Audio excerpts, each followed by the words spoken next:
حبايب قلبي عاملين ايه؟ يا رب تكونوا بخير. لو اول مره تشوفوا قناتي ما تنسوش الاشتراك في القناه وتفعلوا زرار الجرس علشان يوصلكم كل فيديوهاتي الجديده. وكمان يا ريت لو الفيديو عجبكم تعملوا لايك للفيديو.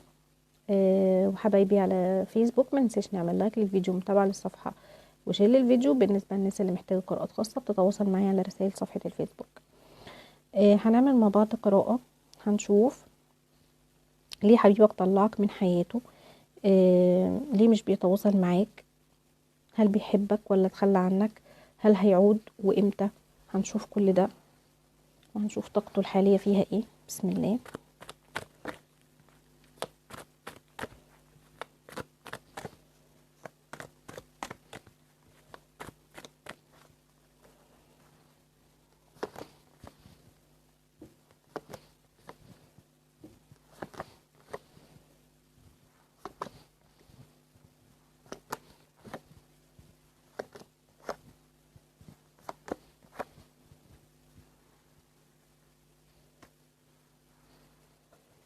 بسم الله. ماشي. شايفة ان انت الفترة دي يعني في طاقة تحرر، او حاسس ان انت اتحررت من طاقة سلبية او من مشاعر سلبية، من حاجة كانت عائق في حياتك او مشكلة في حياتك. لان انت اوريدي شخص عندك مشاكل كتير في حياتك. تمام. اوريدي كان عندك مشاكل كتير الفترة اللي فاتت وكنت مضغوط. فشايفة ان انت ابتديت ان انت تتحرر من الضغوط او من المشاكل دي. فكويس ان انت تطلع من الطاقة السلبية اللي انت فيها. شايفة كمان في عيون حواليك او في ناس رصداك او في ناس متابعاك. فالعيون دي بتكون مأيداك شوية، بتخليك شوية مربوط في طاقة سلبية، بس انت هتبتدي تتحرر منها.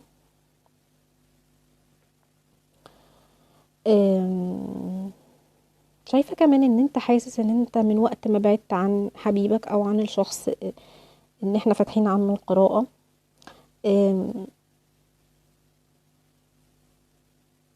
يعني حاسس ان انت يعني العلاقة دي، يعني انت لما انت كنت في العلاقة دي كنت حاسس بطاقة سلبية، فانت حاسس ان انت لما بعدت ابتديت تهدى شوية او ابتديت تتحرر من الطاقة السلبية.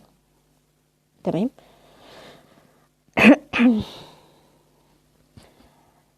شايفة ان انت كنت شاكك في الشخص ده وكنت حاسس ان هو شخص مزيف او ان هو شخص كان بيضحك عليك او شخص كان بيستغلك، وابتديت تصدق قلبك ان هو فعلا كان شخص مش كويس او كان شخص بيستغلك او كان شخص عايز يوصل من خلالك لحاجة او عايز، هو ما كانش صادق في علاقته او علاقته دي كانت مزيفة او مش حقيقية.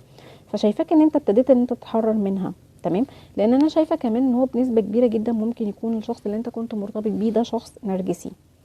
تمام. لكن برضو رغم الكلام ده كله انت لسه بتراقبه، عينك عليه بتتتبعه.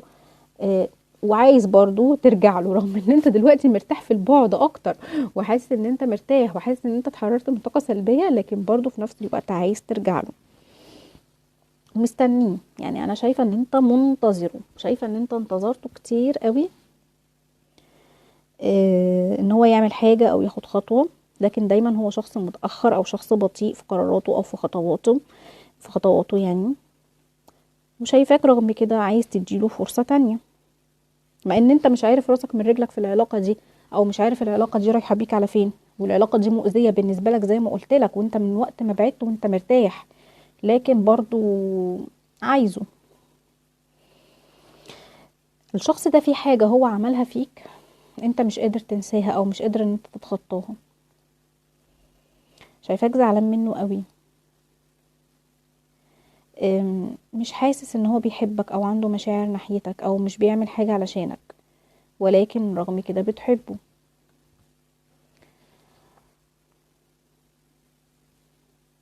طيب انا شايفة ان الشخص ده مش مرتاح حاليا وتعبان،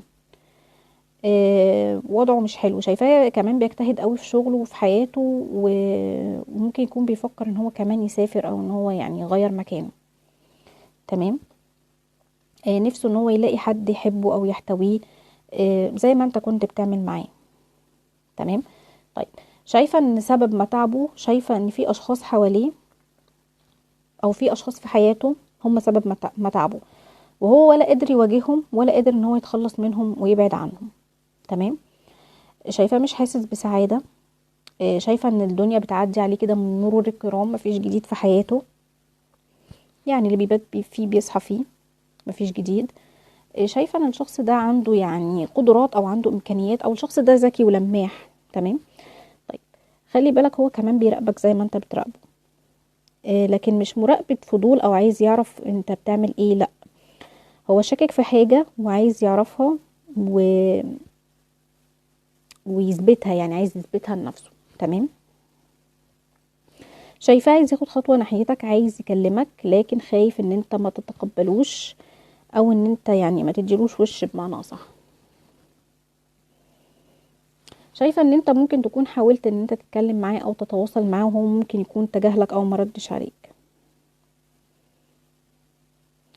خلي بالك علشان انا شايفة ان في كلام وصلوا عنك او افكار مش حلوة ناحيتك، في كلام وصلوا عنك مش حلو من حد، في حد وصل له كلام عنك مش حلو. تمام. طيب.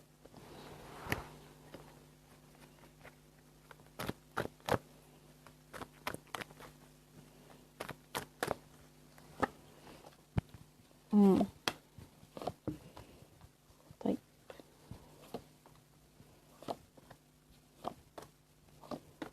طيب الشخص ده انا شايفة ان في حد متدخل ما بينك وما بينه بالشر، او في حد قلبه عليك. زي ما قلت لك ممكن يكون حد بيوصل له عنك كلام مش حلو، او في حد يعني بيقلبوا عليك بعد ما كنتوا بتحبوا بعض والعلاقة جميلة جدا، فجأة اتقلبت واتغير معاك وبعد عنك وبقى الوضع سيء جدا زي دلوقتي. تمام.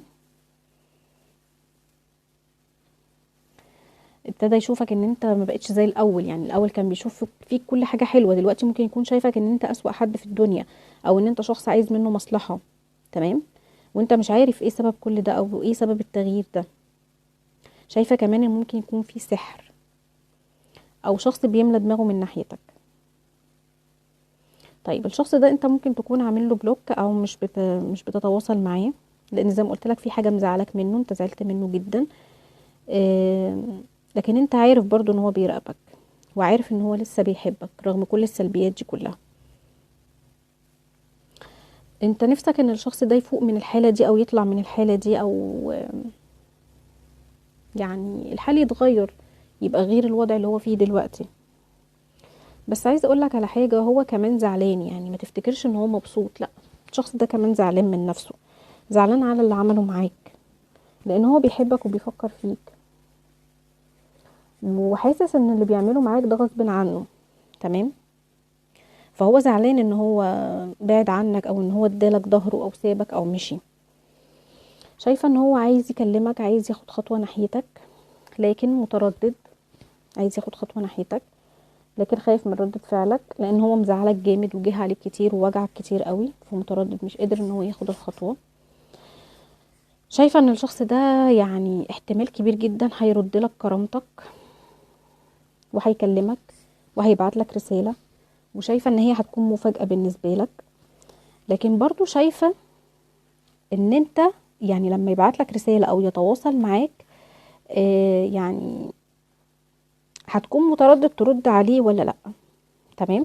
لان انت زعلان منه جدا وشايل منه جدا، وبرضه زعلان ان هو اتاخر في الرجوع، لان انت انتظرته كتير، انت انتظرته كتير جدا ان هو ياخد خطوه او ان هو يعمل حاجه. تمام. فهو اتاخر في الرجوع، فكل ما كان بيتاخر في الرجوع وكل ما الوقت كان بيزيد، انت كنت بتزعل اكتر وزعلك كان بيزيد. تمام. لكن شايفه برضه ان في طاقه، رغم كل الكلام السلبي اللي انا بقوله ده، سواء من ناحيته او اللي عمله معاك او شخصيته، لكن شايفه ان في طاقه حب منك ومنه. شايفه كمان ان انتوا علاقتكم قويه، علاقتكم قدريه، يعني استحاله انت بيبقى اوقات نفسك ان انت يعني الشخص ده سلبي والشخص ده علاقه سامه بالنسبه لك، بتبقى عايز تبعد عنه، بتبقى عايز تنهي العلاقه، لكن مش بتقدر.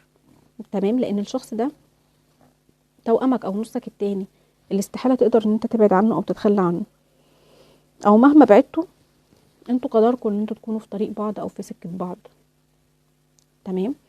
لكن انا شايفه ان هو ممكن يكون هو مش شخص سيء، لكن هو ساء الظن بيك بسبب أطراف، أو بسبب تدخلات، أو بسبب كلام، أو بسبب قيل وقال. لكن شايفة ان هو برضو زي ما ظلمك، هو عارف ومعترف ان هو ظلمك وان هو جه عليك. آم، عايز يعوضك وعايز يكون معاك. تمام. لكن زي ما قلت لك، بس هو اللي منعه عنك التردد، خايف ان انت تصده او خايف ان انت ما تتقبلش وجوده في حياتك. تمام. طيب، ان شاء الله خير. طيب حبايبي، دي كانت قراءتنا النهارده، اتمنى يا رب انها تكون عجبتكم. يا ريت لو الفيديو عجبكم ما تنسونيش في لايك وشير وكومنت حلو. باي باي.